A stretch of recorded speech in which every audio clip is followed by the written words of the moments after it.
It was a day that unfolded seamlessly, with the environment in harmonious alignment. The afternoon sunshine permeated the trees, creating delicate shadows on the ground. A little wind was present, and the air had the aroma of pine needles and soil. As it murmured through the branches, I sensed a familiar summons, a subtle want to explore the forest. The woods have consistently served as my sanctuary, a realm of peace and tranquility, where I may escape the tumult of life. Allowing the obligations of family and the duties of marriage to recede into the periphery. I was familiar with every trail and tree, as well as each concealed alcove, where I might immerse myself in contemplation. This afternoon, however, an unusual sensation enveloped me, as if the forest were beckoning me with a profound intent. As I traversed the well-worn path, I saw the familiar noises of the house, footsteps and distant voices, diminish, planted by the gentle rustling of leaves beneath my feet. The intermittent chirping of a concealed bird overhead seemed tranquil, nearly excessively tranquil, and I embraced the silence wholeheartedly. This was my sanctuary. A location where I could finally exhale. Today, I explored farther into the forest than customary. The towering trees created a canopy overhead, guided by instinct rather than a predetermined strategy, providing shade from the brilliant sun and imparting a subdued greenish hue to the surroundings.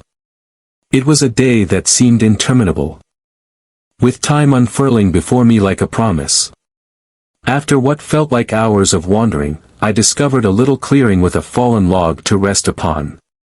It appeared to be the ideal location, secluded, tranquil, accompanied just by the gentle sounds of nature. I seated myself, allowing the serenity of the woods to envelop me, and for a little minute, I closed my eyes, savoring the solitude. It was only I and the solitude, an entire realm distanced from the obligations awaiting me at home. When I first perceived it, it was subtle.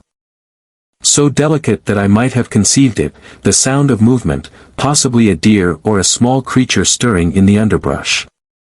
It intensified as the seconds elapsed, causing my heartbeat to accelerate. Although I could not articulate my lack of fear regarding the woods, there was an element of this moment that elicited a shiver down my spine. I opened my eyes to see Daniel, my stepson, standing a little distance away, half concealed by the woods. He appeared astonished to encounter me, although I was much more taken aback. Daniel had never been this deep into the woods. In fact, I hardly observed him entering them at all. I opened my lips to welcome him, but no words emerged. For an extended duration, we gazed at one another, the quiet surrounding us dense and electrified, as if the forest were pausing in anticipation. Eventually, I discovered my voice, but it seemed alien to me. Daniel. I did not anticipate anyone accompanying me here, I remarked, feigning a little grin. He did, outside of whir. Promptly only adjusted slightly with one hand against the coarse bark of a neighboring tree. There was an unusual intensity in his look that I could not quite identify. I did not intend to interrupt you, he remarked, his tone gentler than customary, somewhat hesitant. I was taking a walk and happened to see you. As I proceeded in this manner, I considered checking in to ascertain whether he required any companionship. His elucidation seemed straightforward enough, yet some element in his stare disturbed me. Daniel had consistently exhibited politeness, kindness, and respect, but our interactions had remained limited to a cordial friendship. I entered his life when he was already an adult, a young man endeavoring to navigate his own path. We had a harmonious relationship. Previously, our encounters had a formal quality, characterized by a distinct distance that I had always associated with the nature of our relationship. However, today seemed different, as if that distance had abruptly dissipated, leaving only the two of us in this lonely location. I invited you to remain, I stated, until I patted the fallen log beside me. I reflected that the forest is often enhanced by companionship. He grinned with a deliberate, contemplative face that persisted until he settled alongside me. The distance between us felt diminutive, far less than it ought to have been. Yet, I endeavored to suppress the feeling, not wishing to disrupt the tranquil moment with my overanalysis. "So, do you frequent this place often?" he inquired, twirling as if attempting to absorb all of the forest simultaneously. "Yes," I affirmed, responding, inhaling deeply to regain composure. "This serves as my sanctuary whenever circumstances get excessively cacophonous or burdensome. I retreat here to attain tranquility. For years, it has served as my refuge for contemplation." He acknowledged silently, processing my remarks. I observed his face, recognizing how his features had evolved. The youthful appearance I recalled from our initial meeting had transformed into the assured demeanor of a guy in his late 20s. His countenance conveyed a subdued intensity, a certain concentration that rendered me self-conscious beneath his scrutiny. "It is exquisite here," he whispered, his voice hardly a whisper. "I comprehend the rationale you arrived here, to escape." Our gazes intersected, and I experienced an unusual warmth radiate. An unexplainable allure compelled me, evoking both curiosity and unease. I diverted my eyes to a sunlit area that penetrated the trees above. This was Daniel, my stepson. It was peculiar to experience emotions outside of familial bonds. I had sympathy for him, although I could not dismiss the notion that today seemed distinct. We remained still for a while, allowing the forest noises to permeate the distance between us. Birds vocalized from above, and a gentle breeze stirred the leaves, creating a subtle natural symphony. It felt surreal, as if we inhabited a realm exclusive to us, untainted by the mundanities of our daily existence. Eventually, he disrupted the silence, stating, "I have always admired your ability to manage everything." His tone was earnest, with Dad's work often keeping him away. "You handle all domestic responsibilities with remarkable ease. I am uncertain if I have ever conveyed this to you, but it is an observation I have made." I gazed at him, astonished by the unexpected praise. "Thank you, Daniel. That holds significant meaning," I said, my voice almost above a whisper. I was deeply affected. I was genuinely moved by his words. It was uncommon to receive such acknowledgement from him, and I had not recognized my yearning for it until he smiled.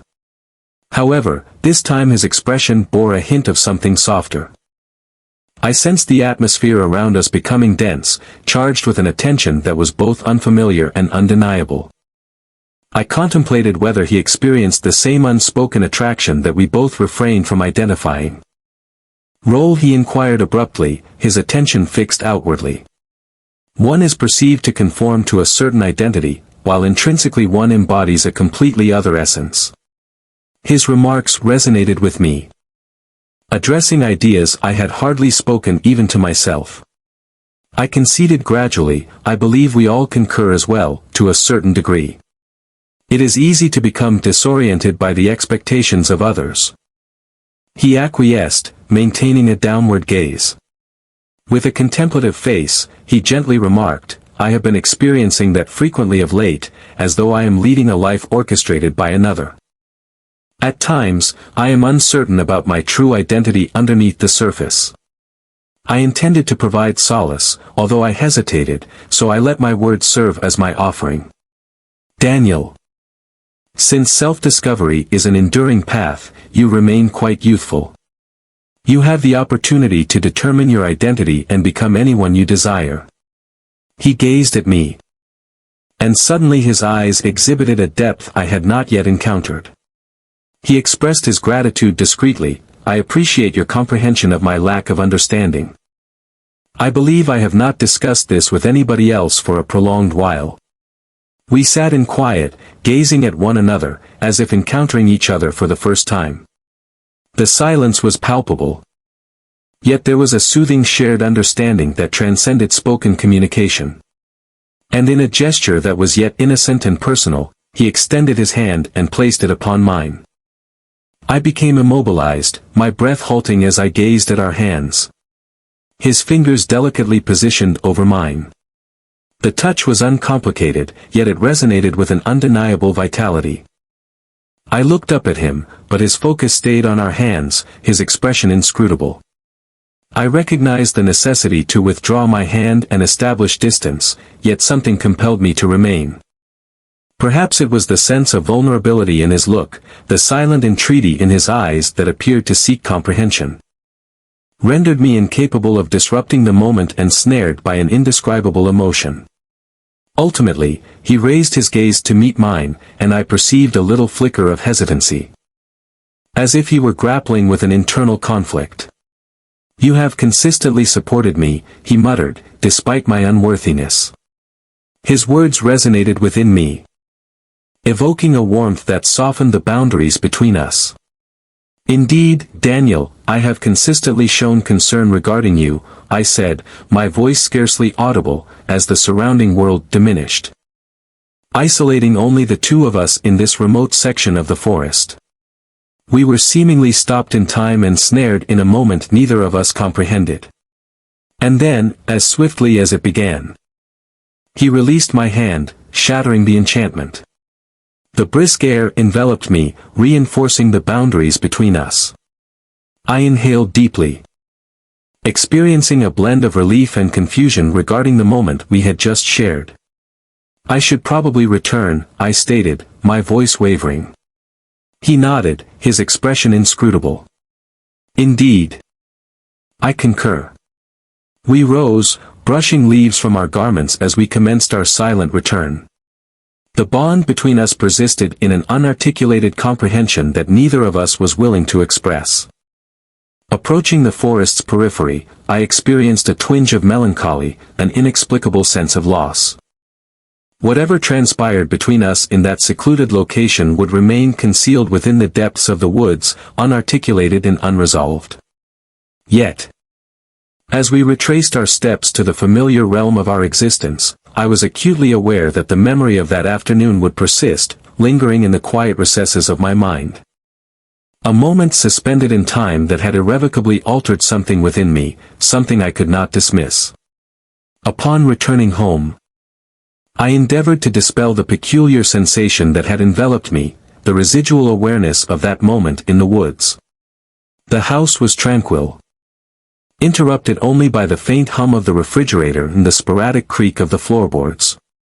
As I engaged in my customary routines of tidying the kitchen, sorting the mail, and preparing supper for Robert and Daniel, the environment felt distinctly altered, as if that fleeting meeting in the forest had transformed my surroundings.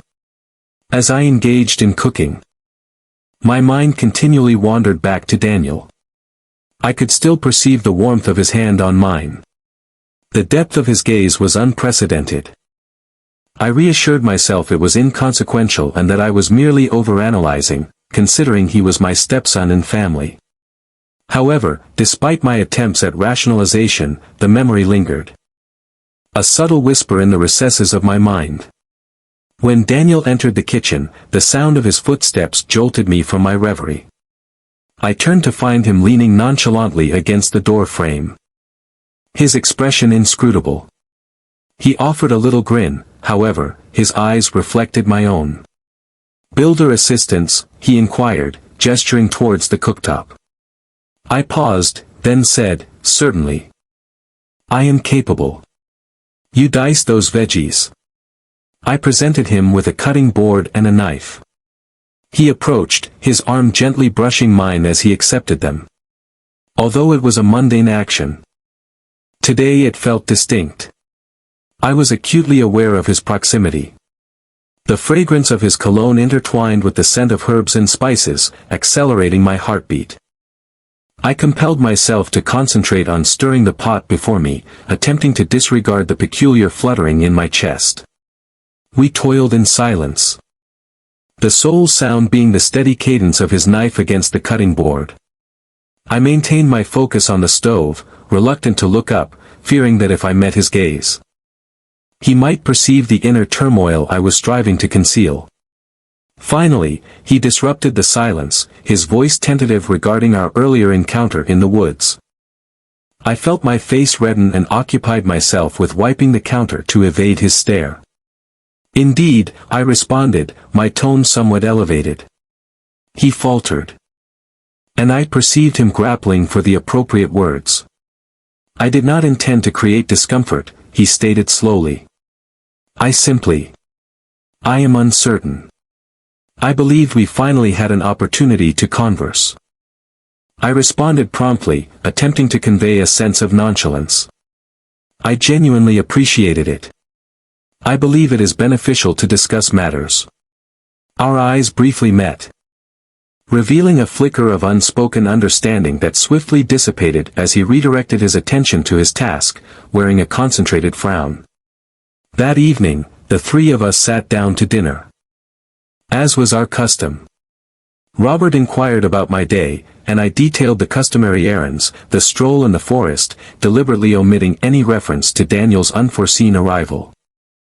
I sensed Daniel's attention upon me as I talked, however, I refrained from glancing his way, fearing that Robert may detect the tension brewing between us. Post-dinner, I excused myself and went up the stairs to bathe, expecting the warm water would alleviate my persistent uncertainty. However, as I submerged in the tub, I began to repeat. The day's events, the sensation of Daniel's hand on mine, recurred, accompanied by the intensity of his gaze. I attempted to dismiss it as just a fleeting instant. Yet the recollection persisted obstinately. In the subsequent days, an unarticulated tension persisted between Daniel and me. We circled each other, offering courteous greetings and fleeting smiles. Yet an underlying awareness imbued even the most mundane gestures with significance. One day, when I was folding clothes in the living room, Daniel arrived and took a seat opposite me. He appeared restless, his glance drifting about the room before ultimately focusing on me. "May I pose a question to you?" he started. His tone was especially serious. I answered while folding a shirt and laying it aside. He hesitated, perhaps grappling to articulate the appropriate words. "Do you ever want that circumstances had unfolded differently?" I regarded him with confusion. "What is your meaning?" He ran a hand over his hair, appearing rather mortified. "In regard to your life. Do you ever sense that there is something more beyond your current experience, something you have overlooked?" The inquiry surprised me. I was unprepared for him to pose such a deep and introspective question. I looked down at the laundry in my lap, experiencing a moment of vulnerability. "It is my belief that all individuals ponder at times," I responded gently, acknowledging that it is inherent to reflect and ponder the unmade choices and the alternate lives we may have experienced. This elicited a nod from him, indicating that my response resonated with him. "Recently, I have been contemplating extensively concerning the future and my aspirations. The situation is intricate," he said. I postponed the laundry, concentrating my attention entirely on him. "It is beneficial to contemplate such matters, Daniel. You are youthful. You possess ample time to determine your desires." He offered a light, regretful grin. "At times, I do not perceive myself as youthful, particularly when contemplating significant matters." The weight of his words lingered between us, prompting a sudden need to extend comfort, yet I faltered. With my hands folded in my lap, we remained silent for an extended period, each ensnared in our own reflections.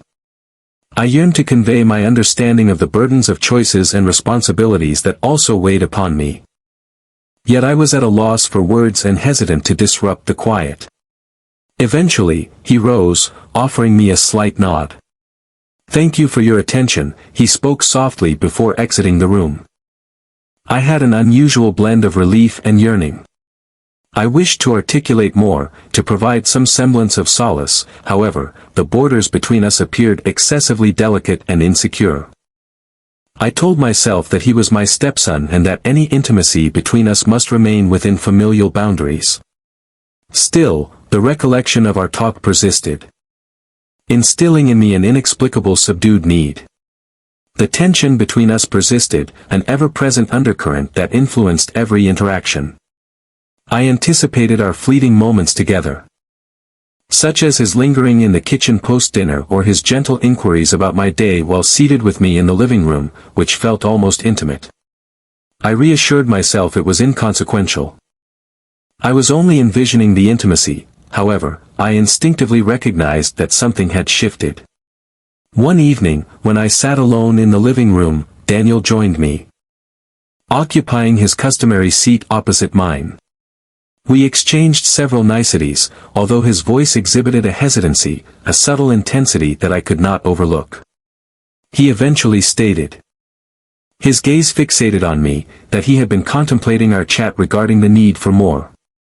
I suppressed my emotions, contemplating what to do next. He diverted his gaze, seemingly collecting his thoughts. I am uncertain if I can continue feigning contentment with the current state of affairs, he articulated. His words resonated within me, evoking a peculiar sense of familiarity and mutual comprehension that left me both reassured and disquieted. Daniel, I commenced, selecting my words with caution. It is okay to experience feelings of confusion occasionally. We desire something distinct, yet we must use caution. We must ensure that our decisions do not harm those we cherish. He nodded slowly, his demeanor contemplative. I am aware that I do not wish to do harm to anyone, especially you. The genuineness in his voice resonated with me, and I had an inexplicable heartache at that time. When I perceived his absence, similar to my stepson, although as an individual endeavoring to ascertain his position in the world, contending with feelings that remained elusive to both of us. We sat in silence, each absorbed in our own reflections, the burden of unarticulated sentiments permeating the space between us. Although neither of us vocalized it, I recognized that we were both ensnared in a profound, unexpressed yearning, destined to remain unvoiced, constrained by the realities of our lives and the decisions we had made. In the subsequent days, I endeavored to limit my time alone with Daniel. Each conversation and shared moment felt like venturing deeper into uncharted territory. Nevertheless, despite my efforts to maintain distance, an undeniable attraction persisted between us, an irresistible fascination that I was unable to dispel. Our interactions were imbued with palpable tension that intensified daily, creating an oppressive atmosphere that left me both breathless and disconcerted. One afternoon, while Robert was away on a business trip, I found myself in the kitchen, idly perusing an old photo album. I smiled as I turned the pages, reminiscing about vacations, birthdays, and holidays from years past. Upon encountering a photograph of Daniel as a young teenager, his face radiated energy and optimism, prompting reflections on his significant growth and transformation since that time. Engrossed in reminiscence, I failed to notice his entrance. He materialized at the doorway, his gaze fixated on the album in my hands as I traversed memory lane. He inquired with a soft grin, advancing toward the table. I nodded, indicating for him to take a seat next to me. Indeed. Simply reflecting. Time passes swiftly, does it not? He seated himself, leaning. As we examined the photographs, we chuckled while turning the pages, highlighting amusing hairstyles and awkward adolescent poses. The dialogue was effortless and buoyant, momentarily alleviating the tension that had been plaguing us. However, as time elapsed, the familiar intimacy gradually resurfaced. The narrow gap between us allowed his arm to graze mine as he leaned in, and I detected the subtle aroma of his cologne, a warm and welcoming perfume that awakened something profound within me. I attempted to disregard it, to maintain my concentration on the photographs, but it was futile. My heartbeat accelerated, and I looked at him only to see him there, gazing back at me with the same intensity observed in the woods. The universe contracted to encompass only the two of us, the remainder of the house receding into obscurity. The atmosphere felt electrified, and I saw a flash in his eyes, an unvoiced inquiry, a mute invitation neither of us dared to articulate. "Diana's name," he muttered, his voice almost inaudible. I averted my gaze, my heart racing, yet he extended his hand as he gently covered my hand. A wave of warmth surged through me. Before I realized my actions, I turned back to him, compelled by an irresistible force. His gaze ensnared me, his eyes reflecting a vulnerability that rendered me breathless. "We should not have," I whispered, though my voice lacked conviction. He nodded, yet his hand lingered on mine, his thumb softly caressing my knuckles. I acknowledged his mumbled words, delicate and somewhat imploring, yet I could not feign compliance. His comments lingered in the air, expressing that I do not perceive this, and that we do not perceive this, burdened by an undeniable fact. I wanted to withdraw, to shatter the enchantment, however. Something compelled me to remain still. I understood that crossing this boundary would alter everything, rendering retreat impossible. Nevertheless, despite the cautions in my mind, I found myself leaning closer, irresistibly attracted to him in a manner that transcended logic. Before I could reconsider, his hand reached for my face, his fingers delicately tracing the contour of my jaw with a tenderness that left me gasping for breath. He inclined forward, and for an instant, time appeared to halt. I sensed his warm, enticing breath on my skin, and every fiber of my being yearned to bridge the gap between us. However, just as our lips were poised to connect, a flood of understanding surged over me, abruptly returning me to reality. I withdrew, my heart beating rapidly, and rose, creating some gap between us. "I am unable to," I mumbled, my voice trembling. "This is incorrect." Daniel averted his gaze, his countenance troubled, and I had a sharp twinge of shame in my breast. He refrained from disputing or attempting to persuade me, rather, he merely nodded, his voice scarcely a whisper. The ensuing silence was laden with unexpressed emotions, a blend of yearning and remorse that permeated the atmosphere.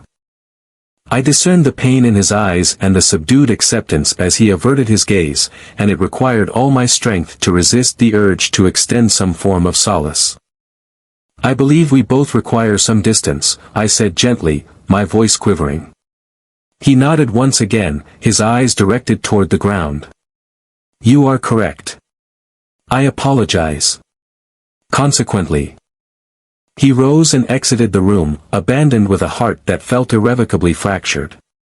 I reclined into my chair, my thoughts tumultuous as I endeavored to comprehend the emotions enveloping me. I recognized that the near occurrence was erroneous, contradicting my fundamental beliefs. However, an obscure, subdued facet of my being lingered on the recollection of his caress, the warmth of his hand upon mine, and the manner in which his gaze rendered me visible in a way I had not experienced in years. I inhaled deeply, attempting to introspect. I was unable to permit this occurrence to transpire once again. The emotions that had developed between us must be repressed, relegated to the past where they rightfully belong. I could not permit myself to be ensnared by that perilous attraction, regardless of its intensity. However, as I sat in solitude, the recollection of his touch persisted, a poignant reminder of an unattainable possibility. That night, sleep eluded me.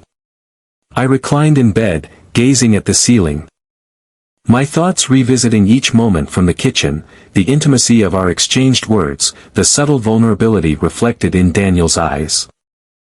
I felt conflicted between the guilt I ought to experience and the persistent ache within me, an emptiness I had not encountered in years. It was as though he had reawakened a dormant aspect of myself that craved connection, understanding, and warmth. Upon finally succumbing to slumber, my dreams were permeated with remnants of that afternoon, Daniel's hand upon mine, the fervor in his gaze, and the tenderness with which he whispered my name. I awoke feeling simultaneously relieved and haunted, my heart burdened by the gravity of what nearly transpired.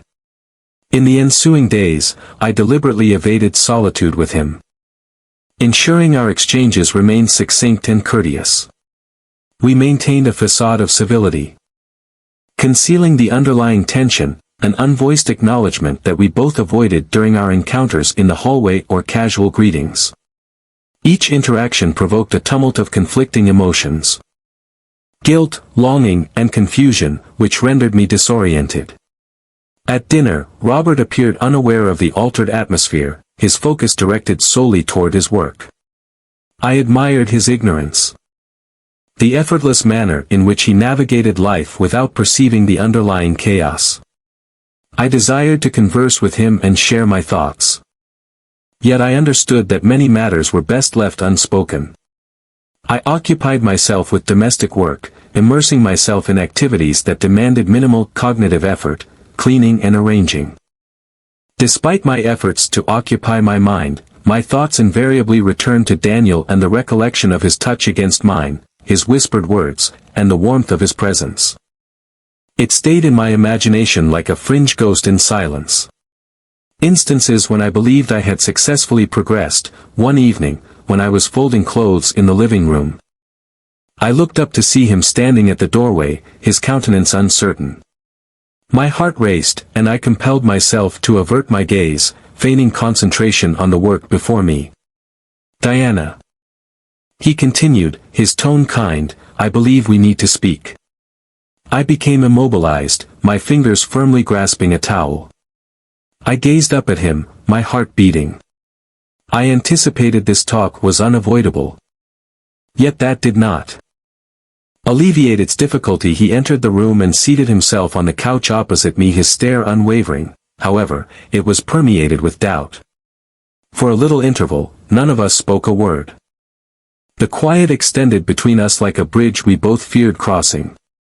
He eventually apologized, his voice little above a whisper. "For placing you in that predicament. I ought not to have, should not have let things escalate to that extent." I swallowed, sensing a constriction in my throat. "The responsibility is not all yours, Daniel. I allowed it to occur as well. We both did." He nodded, his countenance distressed. "I wish to avoid any awkwardness between us.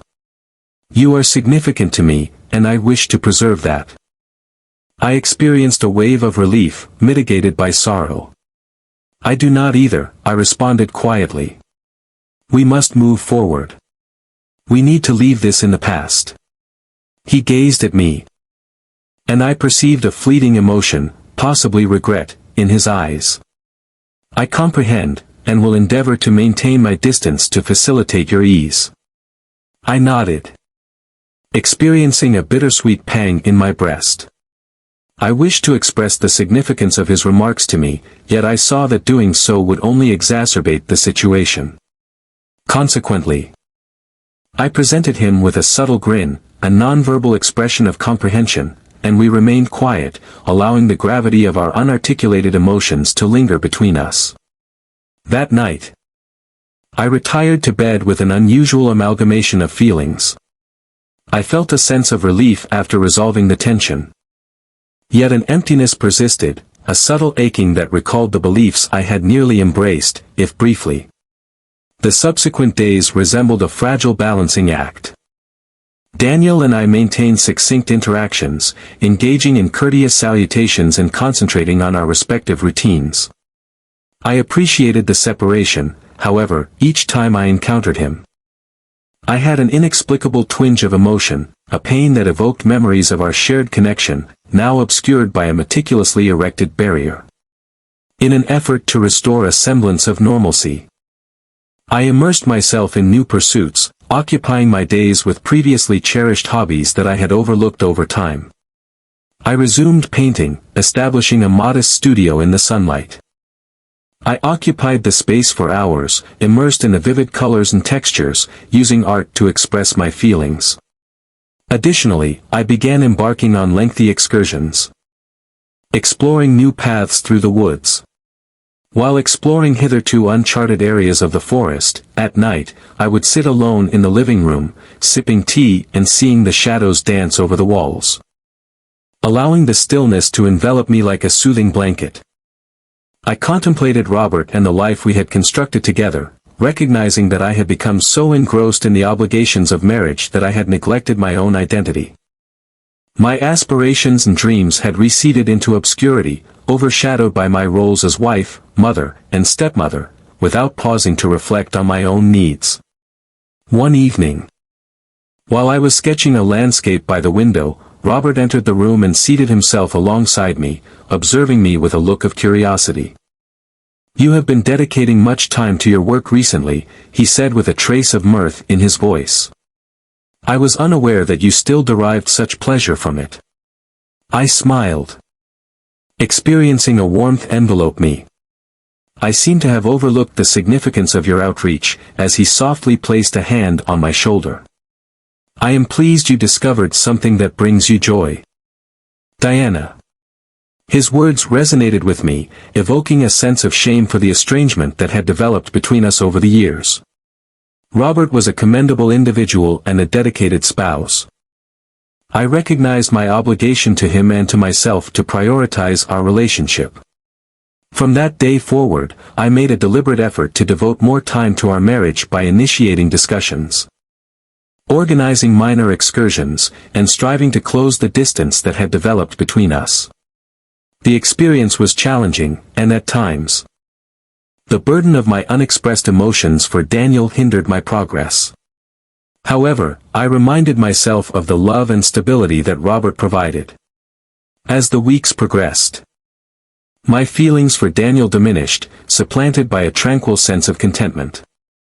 The intensity of those days in the forest became a distant recollection, a fleeting chapter that illuminated aspects of myself I had previously overlooked. I recognized that our connection would persist as an unspoken bond. Yet I was resolute in my pursuit of happiness in the life I had constructed. One evening, while returning from a walk in the woods, I encountered Daniel at the forest's edge. His demeanor contemplative, he looked up as I approached, offering me a faint smile. "I anticipated discovering you here," he remarked gently. I nodded, overwhelmed by a surge of nostalgia.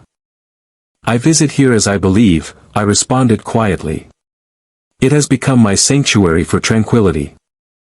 We remained silent for a brief period as we gazed at the diminishing light permeating through the trees. A silent comprehension emerged between us. We shared an acknowledgement of our past and the impossibility of some experiences. "I just wanted to thank you," he said at last, his voice unwavering. "For everything, for your support. Even when I was undeserving." A knot developed in my throat, and I experienced a surge of emotion. "Daniel, there is no need for your gratitude. Your family, I will always be here for you." He grinned, a warmth in his eyes that I had not previously observed. "I acknowledge, and I will forever be thankful." Our exchanged final gaze, a quiet farewell to the past, instilled in me a feeling of closure. Regardless of what transpired, the relationship we had was genuine, yet it also influenced us, imparting lessons about the limits of love and the intricacies of human connection. As months transitioned into years, life established a comfortable cadence. Daniel relocated, forging his own path, while I further cultivated my friendship with Robert, discovering a revitalized feeling of dedication to life. We reminisced about our time in the woods, a subtle reminder of a formative chapter in my life, though it no longer carried the same significance. Rather, it evolved into a component of my journey, imparting lessons on self-awareness, boundaries, and the power of choice. In my newfound solitude, I embraced my passion for art, integrating it into my daily existence. I derived pleasure from the fundamental process of creation via colors and textures that enabled me to articulate emotions I had long suppressed. The nature served as my inspiration, the beauty and mystery inspired me in unforeseen ways. Reflecting on my encounter with Daniel, I saw it as a pivotal moment, a catalyst for personal growth and self-discovery. It revealed the significance of authenticity, the necessity of honoring my own needs and desires, and the attainment of tranquility in my decisions. Life persisted with serene moments of joy and contemplation, and I discovered satisfaction in the existence I had cultivated, the love I had fostered, and the individual I had become. Although the recollection of that time in the woods would forever endure, it had transformed into merely a memory, component of my past that contributed to shaping my future. Ultimately, I recognize that love is not solely about clinging.